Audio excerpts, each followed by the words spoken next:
नमस्कार दोस्तों, मैं मोहित अवस्थी आप सभी लोगों का स्वागत करता हूं। और आज जीके की कुछ चीज़ें हैं वो आपको हम बताएंगे। साइंस से रिलेटेड हैं, विज्ञान से संबंधित जो जीके अक्सर आपसे पूछा जाता है। और ये कलेक्शन है प्रीवियस ईयर के पेपर का। इसमें आप देखेंगे कुछ चीज़ें जो है मैंने लिख दी हैं और उनको डिस्क्राइब करूंगा और उनसे रिलेटेड और भी चीज़ें जो हैं वो आपको बताता चलूंगा। साथ में आप ध्यान रखिए कि अगर हम आपके लिए मेहनत कर रहे हैं तो आप भी मेरा उत्साह बढ़ाने के लिए अपने दोस्तों को शेयर कर सकते हैं, चैनल के बारे में बता सकते हैं, है ना। बाकी सब्सक्राइब करना या ना करना उसके ऊपर डिपेंड करेगा। आप सिर्फ और सिर्फ अपना काम कर दीजिए, शेयर कर दीजिए, उसको बता दीजिए, है ना। अगर उसको चीज़ें फायदेमंद लगेंगी, उसको लाभ मिल रहा है तो जाहिर सी बात है वो सब्सक्राइब कर लेगा हमेशा उसके। और चीज़ें क्या हैं, बिल्कुल एकदम निःशुल्क हैं। ये जो जीके टाइप के क्वेश्चन हैं यहाँ पर लिखे हुए हैं, अक्सर आपसे पूछे जाते हैं, उन्हीं का कलेक्शन है ना। कोई भी एग्जाम हो, चाहे टेट हो, सुपर टेट हो या यूपीएसआई हो, है ना, सी टेट हो, कभी कभी फैक्चुअल चीज़ें सी टेट में भी पूछ लेते हैं, यूपीपी हो, ये सारे क्वेश्चन अक्सर पूछे जाते हैं।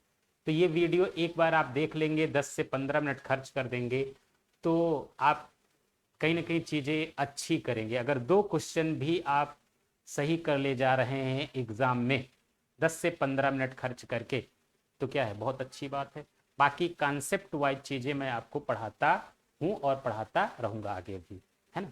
चलिए देखते हैं। यहाँ पर जैसे आप देख रहे हैं,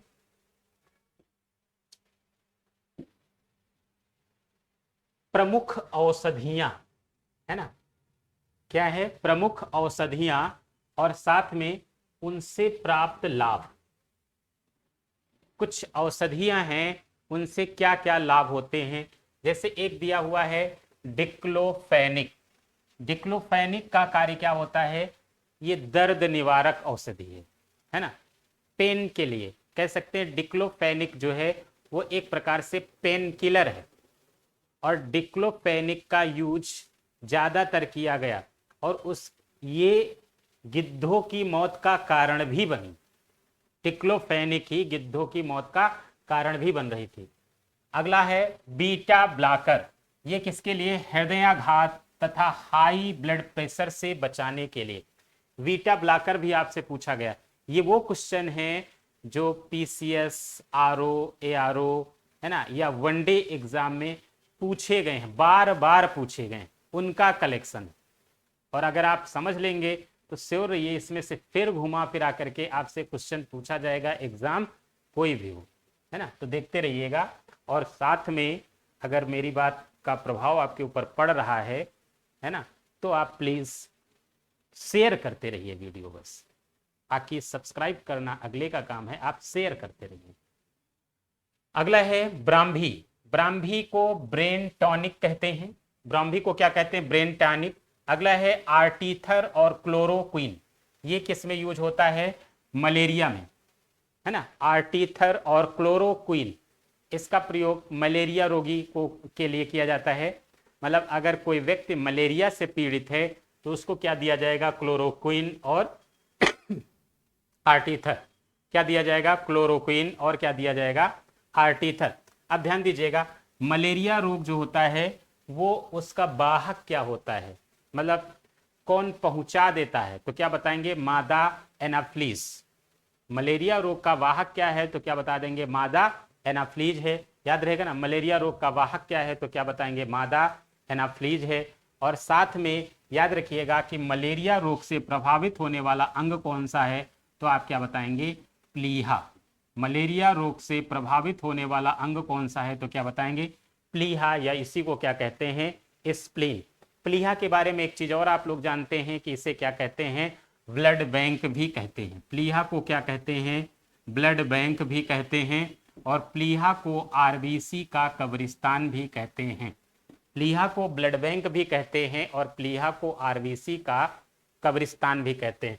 तो याद क्या रखेंगे, मलेरिया रोग में कौन सी मेडिसिन का यूज किया जाता है, आर्टीथर और क्लोरोक्विन। फिर आपको पता है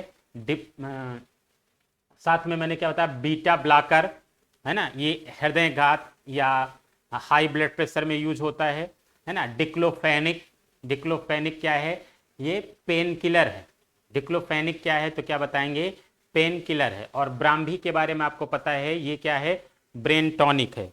ब्राह्मी क्या है तो क्या बताएंगे, ब्रेन टॉनिक है। अगला जैसे है आर्टीथर और क्लोरोक्विन, ये किसमें, मलेरिया के रोग में प्रयोग की जाने वाली मेडिसिन है। अगला है मार्फिन, ये भी दर्द के रूप में, जैसे आपने सुना होगा पोस्ता होता है ना, पोस्ता मार्फिन, है ना, मार्फिन से ही क्या मर्फिया भी बनती।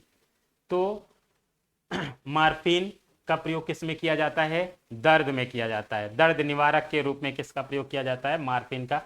अगला है हाइड्रोजन पराक्साइड, मरहम पट्टी में, मरहम पट्टी में किसका, या घावों को भरने के लिए किसका प्रयोग करते हैं तो क्या बताएंगे, हाइड्रोजन पराक्साइड।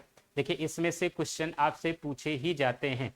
मार्फिन आपको याद रहेगा दर्द के रूप में, डिक्लोफेनिक भी पशुओं के दर्द निवारण के लिए, ब्राह्मी क्या है, ब्रेन टॉनिक है, आर्टीथर और क्लोरोक्विन से किसके लिए यूज होता है, मलेरिया रोग में। मलेरिया रोग से प्रभावित होने वाला अंग कौन सा है, स्प्लीन है, और स्प्लीन को क्या कहते हैं, ब्लड बैंक भी कहते हैं, और आरबीसी का कब्रिस्तान भी कहते हैं, है ना। याद रहेगा कि नहीं याद रहेगा, सब याद रहेगा। बीटा ब्लॉकर आपको पता है किसके लिए, हृदय घात और हाई ब्लड प्रेशर के लिए है ना, हाई ब्लड प्रेशर से बचाने के लिए और हृदय घात से बचाने के लिए क्या है तो क्या बताएंगे, बीटा ब्लॉकर है। ये चीजें याद कर लीजिए। अब यहाँ पर देख लीजिएगा कुछ प्रदूषक हैं और उनसे कौन सा रोग है। जैसे पारा, मरकरी, मरकरी से कौन सा रोग हो जाता है तो क्या बताएंगे, मिनीमाटा। मरकरी से जो रोग होता है, पारा से कौन सा रोग होता है तो क्या बताएंगे, मिनीमाटा। ये कहीं ना कहीं प्रदूषण जनित, जल जनित रोग है।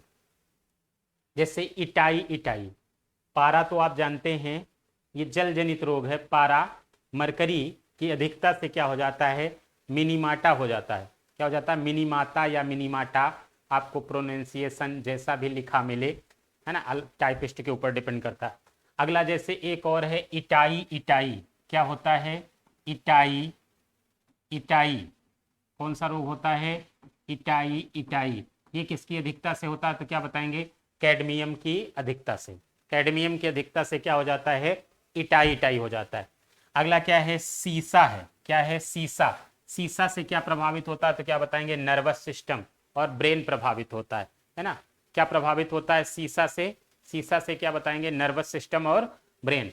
आपको पता है कि हमारे नर्वस सिस्टम की तंत्रिका तंत्र की स्ट्रक्चरल और फंक्शनल, क्रियात्मक और संरचनात्मक इकाई क्या है तो क्या बताएंगे, न्यूरॉन, है ना। और हमारे शरीर की पूरी कंट्रोलिंग व्यवस्था किसके पास होती है, हमारे ब्रेन के पास में होती है। जब ब्रेन चैप्टर आपको पढ़ाएंगे, नर्वस सिस्टम पढ़ाएंगे तो और भी चीजें डीप में बताएंगे। फिलहाल याद रखिएगा कि सीसा की अधिकता से क्या हो जाता है, ब्रेन प्रभावित होता है या नर्वस सिस्टम। फिर अगला क्या है, नाइट्रेट। नाइट्रेट से क्या हो जाता है, ब्लू बेबी सिंड्रोम। नाइट्रेट, अगर नाइट्रेट की अधिकता हो जाए तो क्या हो जाता है, ब्लू बेबी सिंड्रोम। ये बच्चों में होता है। कैसे बच्चों में क्या होता है कि उनकी बॉडी का कलर कैसा पड़ जाता है, नीला पड़ जाता है, और साथ में क्या है, मुंह से और नाक से बुझबुझे निकालते रहते हैं। ऐसे बच्चे क्या होते हैं, मुंह से और नाक से बुझबुझे निकालते रहते हैं। वो वास्तव में किसकी वजह से होता है, नाइट्रेट की अधिकता से होता है। क्या होता है, ब्लू बेबी सिंड्रोम। मुझे लगता है इटाई, इटाई आपको याद रहेगा किसकी अधिकता से, कैडमियम की अधिकता से। मरकरी की अधिकता से क्या हो जाता है, मिनीमाटा हो जाता है। अगला जो है आपको सीसा की अधिकता से याद रहेगा कि नर्वस सिस्टम और ब्रेन प्रभावित होता है। फिर नाइट्रेट की अधिकता से क्या हो जाता है, ब्लू बेबी सिंड्रोम हो जाता है। अगला क्या है, एस्बेस्टास। क्या है, एस्बेस्टास। इसमें क्या है, लंग्स कैंसर, फेफड़ों का कैंसर हो सकता है। एस्बेस्टास की अधिकता से क्या हो सकता है, फेफड़े का कैंसर हो सकता है ना। ये 10 मिनट, 12 मिनट, 15 मिनट जो आप खर्च कर रहे हैं उससे आपको आउटपुट मिलेगा, श्योर रहिए। एग्जाम कोई भी हो, आप एक दो बार इस क्लास को देख लीजिएगा, और अगर थोड़ा मेहनती हैं आप तो कॉपी और पेन लेके बैठिए, लिख डालिएगा। एक हमेशा के लिए क्या हो जाएगा, नोट्स हो जाएगा, है ना। ये कुछ शॉर्ट नोट्स टाइप की चीज़ें मैं आपको कराना चाहता हूँ। वास्तव में ये स्टैटिक जीके में आता है। तो स्टैटिक जीके में जैसे साइंस भी आता है, हिस्ट्री भी आता है, ज्योग्राफी भी आता है, पॉलिटी भी आता है। तो कुछ इस तरह की चीज़ें जो मिलेंगी वो साइंस की करवा देंगे, फिर हिस्ट्री की, ज्योग्राफी की, फिर पॉलिटी को की, जैसे जैसे मेरे पास में टाइम रहेगा। थोड़ी व्यस्तताएं हैं, ऑफलाइन क्लासेस में ज़्यादा इंगेज हूँ, है ना, लेकिन फिर भी टाइम निकाल के आपके लिए कुछ ना कुछ मैं करता रहूँगा, है ना।